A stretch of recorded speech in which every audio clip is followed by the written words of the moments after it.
Assalamualaikum, selamat datang kembali di Novidi Story Channel. Channel ini berisi cerpen dan cerbung karya saya. Mohon saran dan supportnya agar channel saya ini cepat berkembang ya. Yuk langsung baca cerita ini.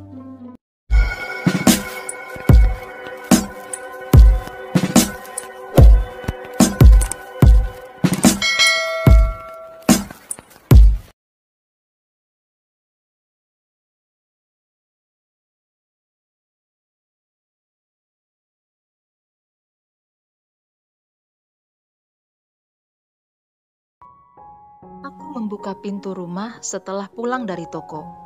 Hari ini pembeli agak ramai, jadi aku tutup agak sorean. Tiba-tiba kulihat ada mobil Syifa menantuku berhenti di depan rumahku.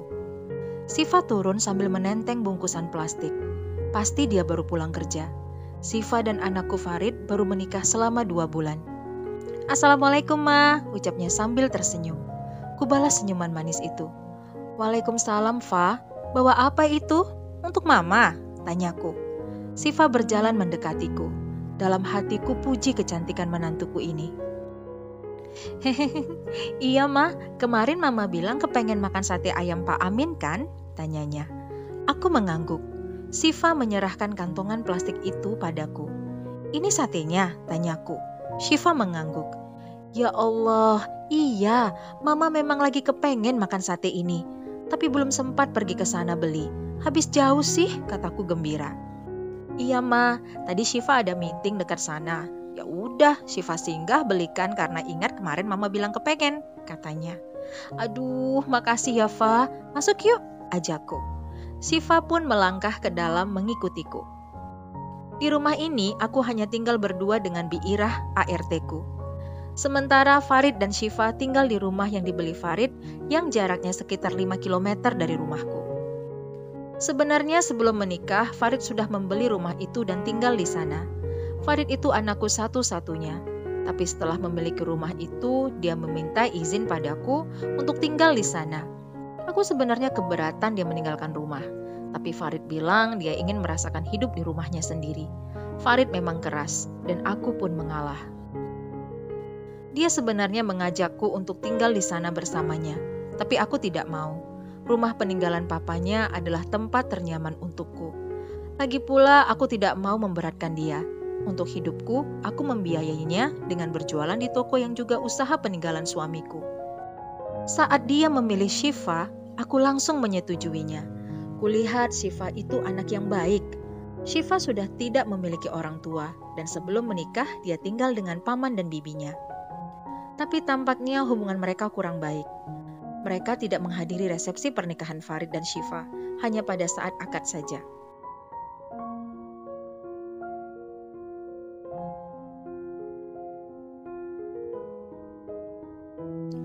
Tapi aku tidak peduli dengan itu. Yang ku tahu Syifa baik dan aku akan menjadi mertua yang baik untuknya. Buktinya dia ingat membelikan sate ayam ini untukku. Itu hanya salah satu contoh saja. Dalam 2 bulan ini, aku cukup bahagia memilikinya. Bang Farid hari ini pulang malam mah, katanya sambil menerima piring yang berisi 1 bungkus sate untuknya. Loh, kenapa? Tanyaku. Ada meeting. Udah sering begitu. Belakangan ini sering lembur juga mah, lapornya.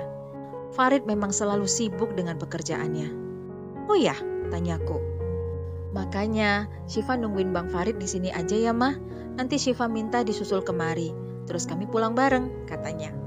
Ya sudah, jawabku. Kami pun makan sate bersama. Dia menceritakan segala masalah yang dihadapinya di kantornya. Aku pun begitu. Kuceritakan apa yang kuhadapi sehari-hari di toko. Aku sangat merasa terhibur mengobrol dengan menantuku ini. Sampai pukul 10 malam, Farid belum juga datang untuk menjemputnya. Syifa terlihat gelisah. Sudah coba hubungin Farid, Fah? Tanyaku sambil mengeluarkan HP-ku. Sudah mah, tapi gak diangkat, jawabnya.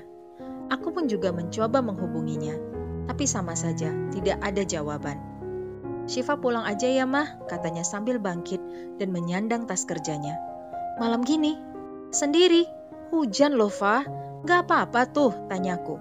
Syifa menggeleng. Gak apa-apa mah, Syifa juga bawa mobil kan? Nanti kalau sama Bang Farid juga harus naik mobil sendiri juga kan, Ma? Kata Syifa.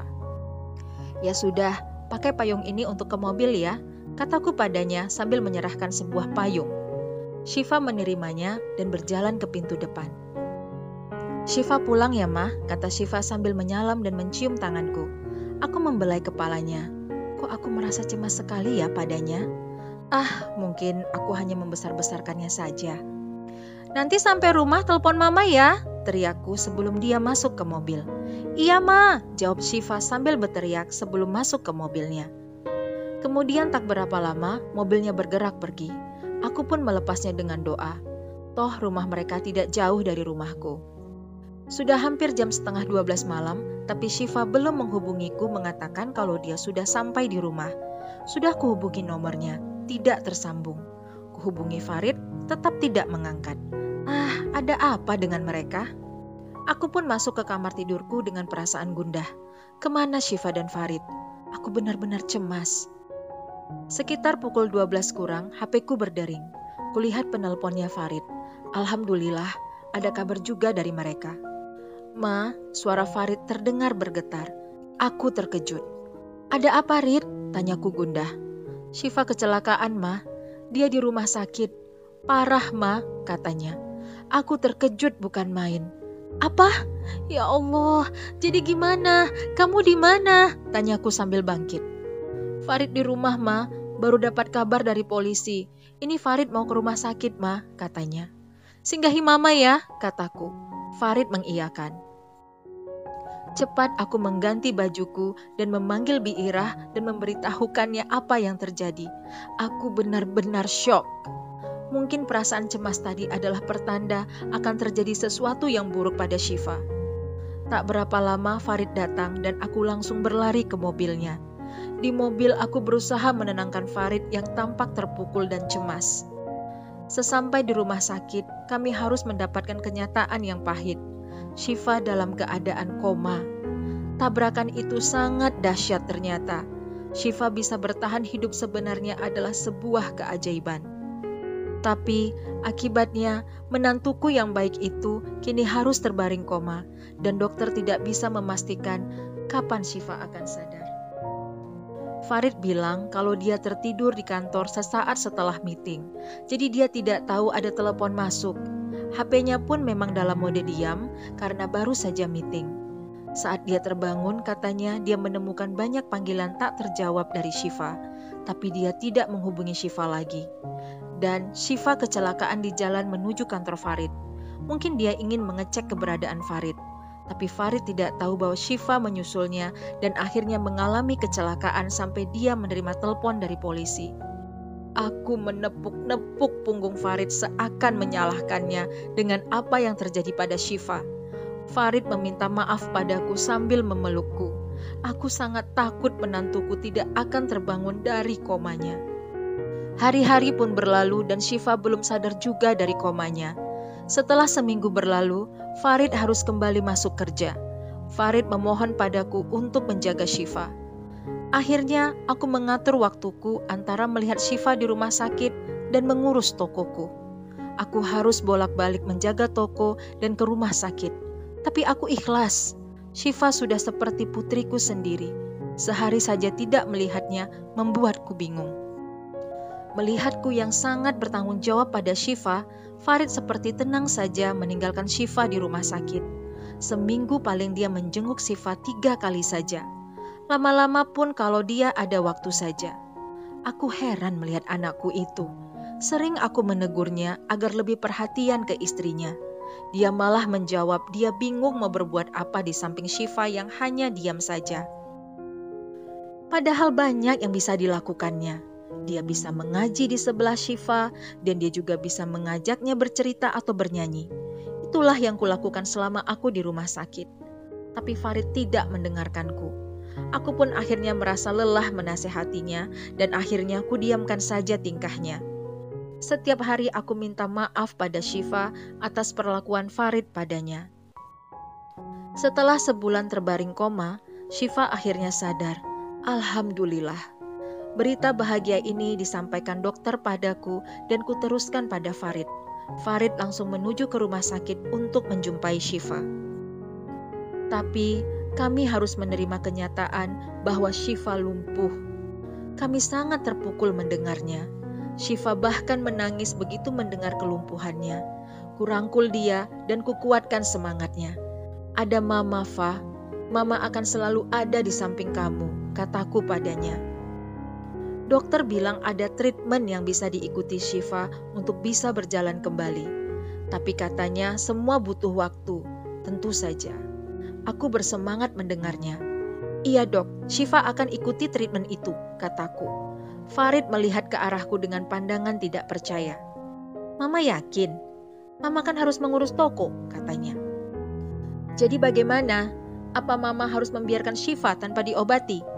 Kamu dan pekerjaanmu tidak bisa diganggu kan? Sindirku. Farid menunduk.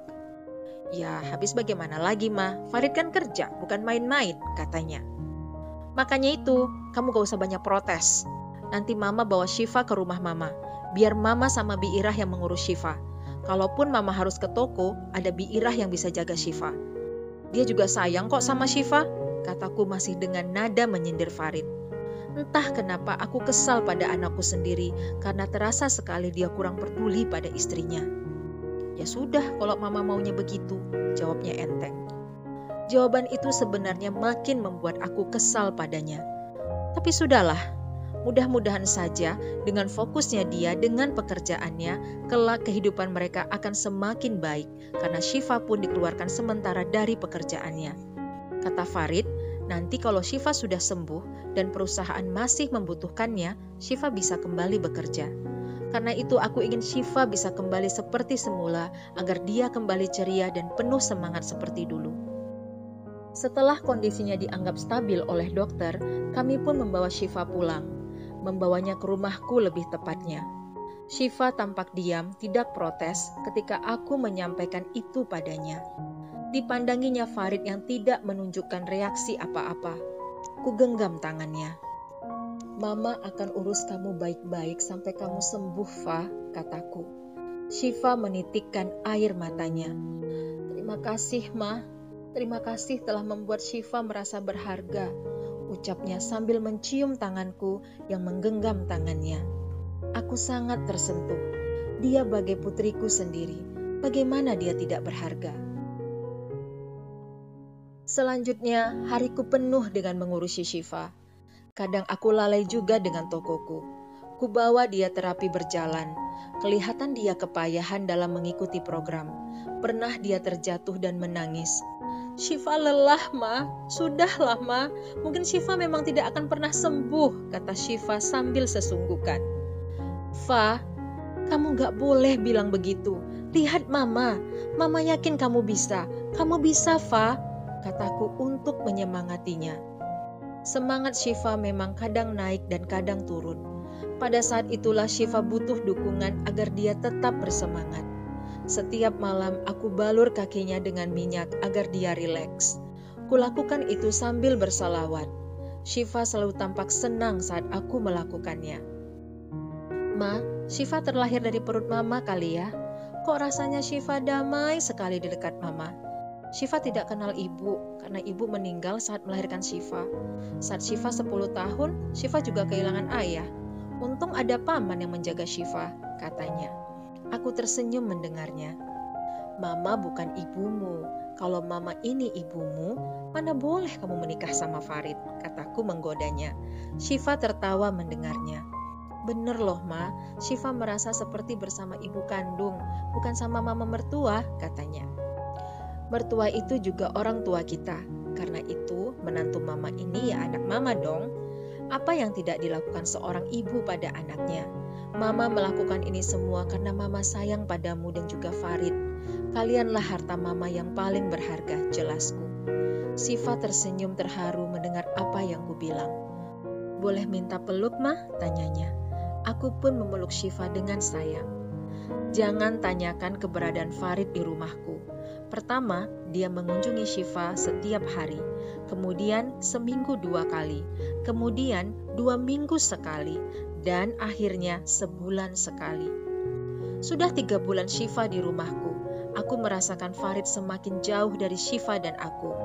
Aku sering menelponnya untuk melihat Syifa, tapi dia selalu beralasan kalau dia sibuk dengan pekerjaannya. Aku semakin kesal dengan Farid. Dia tampak seperti memanfaatkan aku untuk menjaga Syifa. Aku memang yang meminta Syifa tinggal di rumah, tapi aku juga tidak mau dia lepas tangan pada Syifa. Dia suaminya.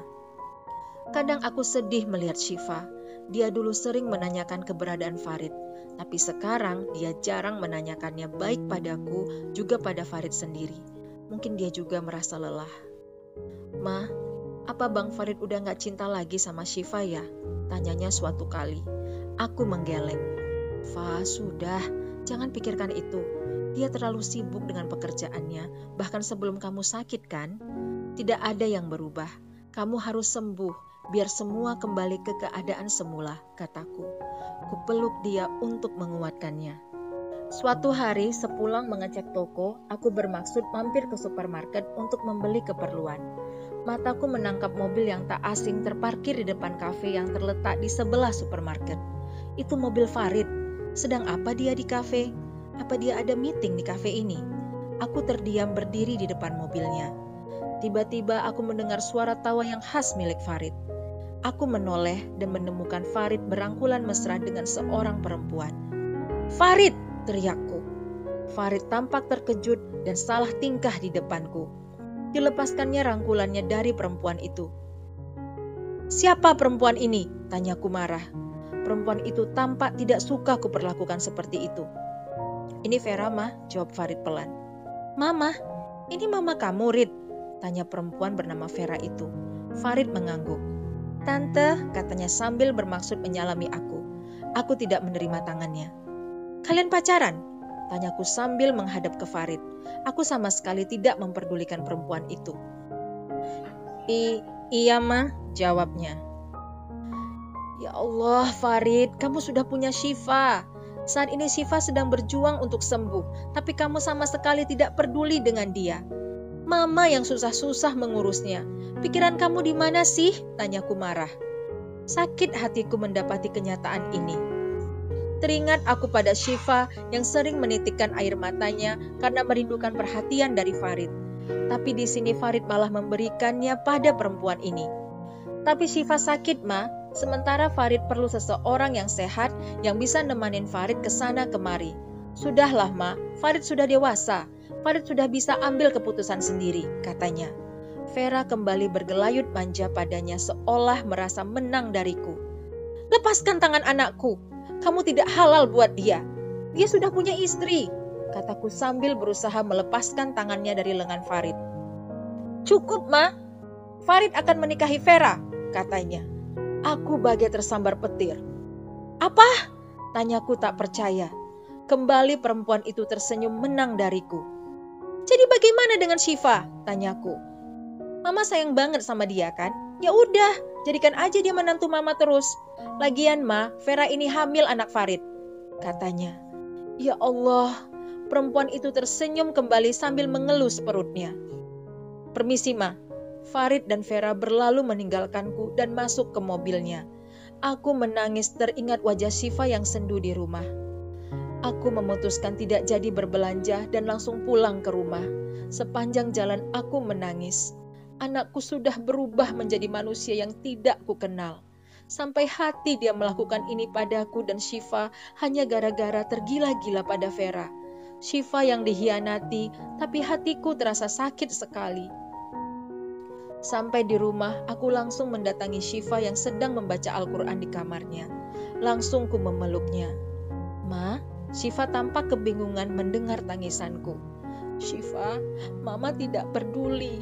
Apapun yang terjadi, kamu harus sembuh. Kamu dengar itu? Kamu harus sembuh, kataku masih dengan memeluknya. Syifa mengangguk. Iya, Ma, Syifa janji pada Mama. Syifa akan sembuh, ucapnya. Ku lepaskan pelukanku dan ku cium kening menantuku itu. Mama memang bukan orang yang melahirkanmu, tapi hati Mama tahu kalau Mama mencintaimu seperti anak Mama sendiri. Bahkan anak Mama mengecewakan Mama, tapi kamu tidak. Dan Mama yakin kamu tidak akan pernah mengecewakan Mama, kataku. Syifa mengangguk. Kupeluk lagi dia untuk menunjukkan dukungan dan kasih sayangku. Biarlah pertemuanku dengan Farid kusimpan saja darinya. Biar dia tetap semangat untuk sembuh. Sembuhlah Syifa.